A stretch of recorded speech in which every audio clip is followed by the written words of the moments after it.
40 self balancing स्कूटरों को शामिल किया गया। महाराष्ट्र के गृह मंत्री अनिल देशमुख ने इन सेल्फ बैलेंसिंग स्कूटरों का उद्घाटन किया।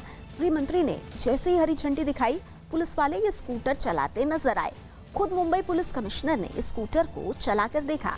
इन सेल्फ बैलेंसिंग स्कूटरों से पुलिस को गेटवे ऑफ इंडिया जैसे भीड़-भाड़ वाले और संकरे इलाकों में गश्त लगाने में मदद मिलेगी, जहां पुलिस की गाड़ी के लिए घुसना मुश्किल होता है।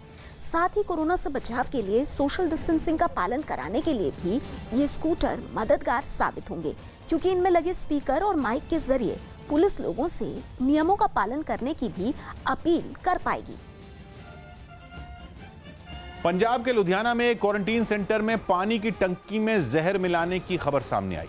बताया जा रहा है कि क्वारंटीन सेंटर में रह रहे कुछ पुलिस कर्मियों से बदला लेने के लिए जहर मिलाया गया, जिसकी जानकारी मिलते ही पुलिस क्वारंटीन सेंटर पहुंची और जहर मिलाने वाले 3 आरोपियों को गिरफ्तार कर लिया। पुलिस ने बताया कि एक पुलिसकर्मी ने शक होने पर इसकी जानकारी दी थी, जिसके बाद फोरेंसिक टीम भी मौके पर पहुंची, जिसने सैंपल की जांच के बाद पानी के जहरीला होने की पुष्टि की।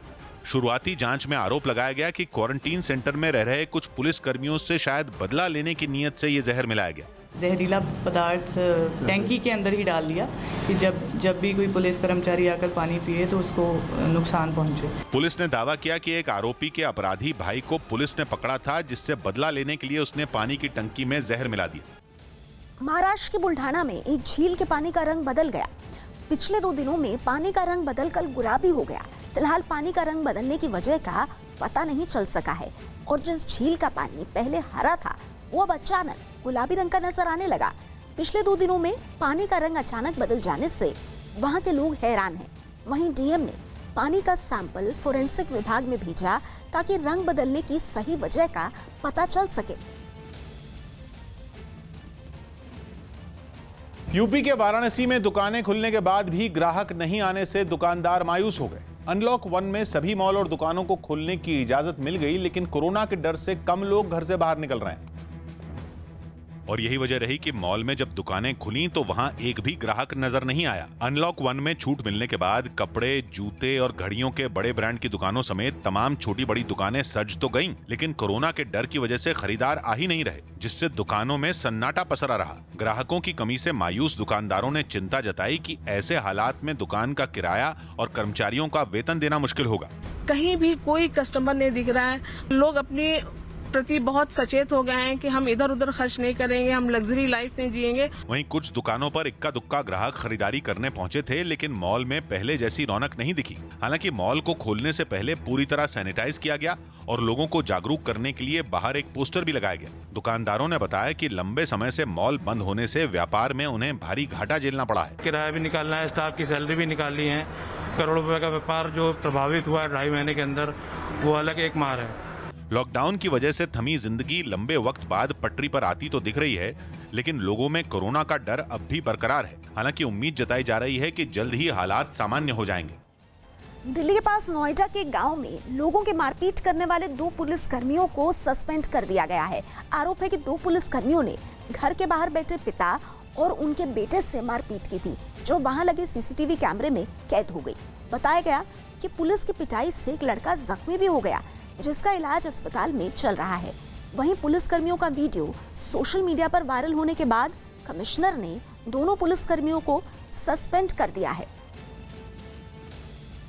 फंक्शन चल रहा था हमारे घर के बराबर में, उन्होंने खूब दारू पी ली। दारू पीने के बाद उन्होंने मेरे को बुलाया। बुलाने के बाद मेरे से नाम लिया। नाम पूछते ही एक सिविल पुलिस वाले ने बहुत ज़ोर से लात मारी, तो उसमें मैं काफ़ी जख्मी हो चुका हूँ और मैं हॉस्पिटल में रात से एडमिट हूँ और इस प्लेस पे पुलिस वालों का कोई कार्रवाई भी नहीं हो रही। राजस्थान के कई जिलों में टिड्डियों के हमलों के बाद प्रशासन उन्हें भगाने के काम में जुट गया। हालांकि राज्य सरकार के अभियान को नाकाम करते हुए टिड्डियों के झुंड ने किसानों की फसल को बर्बाद कर दिया, जिसकी एक तस्वीर बाड़मेर से भी सामने आई, जहां टिड्डियों के हमले के बाद उन्हें भगाने के लिए प्रशासन ने एक अभियान चलाया। टिड्डियों के हमले को नाकाम करने के लिए कई ड्रोन से दवाओं का छिड़काव किया गया। साथ ही कई स्प्रे मशीनों का भी इंतजाम किया गया ताकि टिड्डियों को आगे बढ़ने से रोका जा सके। जो भी टिड्डी सीमावर्ती क्षेत्र में आएगी तब इन माउंटेड स्प्रेयर को ट्रैक्टर के साथ लगा के स्प्रे करके टिड्डी का नियंत्रण किया जाएगा। टिड्डियों के झुंड ने कोटा में भी हमला कर दिया। जिसकी जानकारी मिलते ही कुछ लोग वहां पहुंचे और खेत में घूम घूम कर टिड्डियों को भगाने के लिए थालियां बजाते नजर आए। दूसरे जिलों की तरह बीकानेर में भी टिड्डियों ने किसानों की फसल चौपट कर दी। फसल को बर्बाद करने के बाद टिड्डियां मकानों के आसपास उड़ती हुई दिखाई दी। यूपी के मथुरा में गहनों के एक शोरूम में आग लग गई।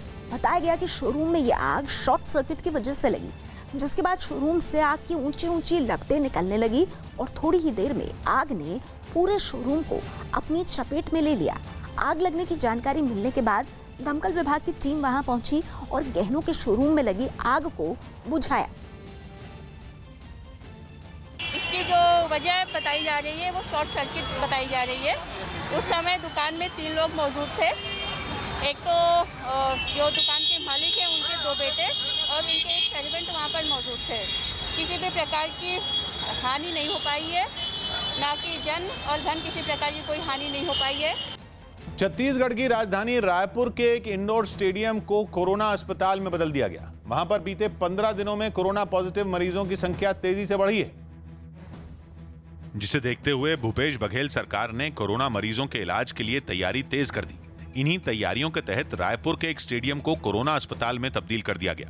इस अस्पताल में 600 कोरोना मरीजों के इलाज का इंतजाम किया गया है। अस्थायी अस्पताल में सामान्य अस्पताल की तरह ही सारी सुविधाएं होगी। यही नहीं तो इमरजेंसी के समय में मरीजों को ऑक्सीजन सिलेंडर के माध्यम से ऑक्सीजन भी दी जा सकेगी। खबर है कि रायपुर के अलावा कई और शहरों में भी सरकारी इमारतों को कोरोना अस्पताल में बदलने का काम शुरू कर दिया गया है, ताकि जरूरत पड़ने पर कोरोना मरीजों को फौरन इलाज की सुविधा मुहैया कराई जा सके। राज्य में अब तक 1400 कोरोना वायरस के मरीज सामने आ चुके हैं।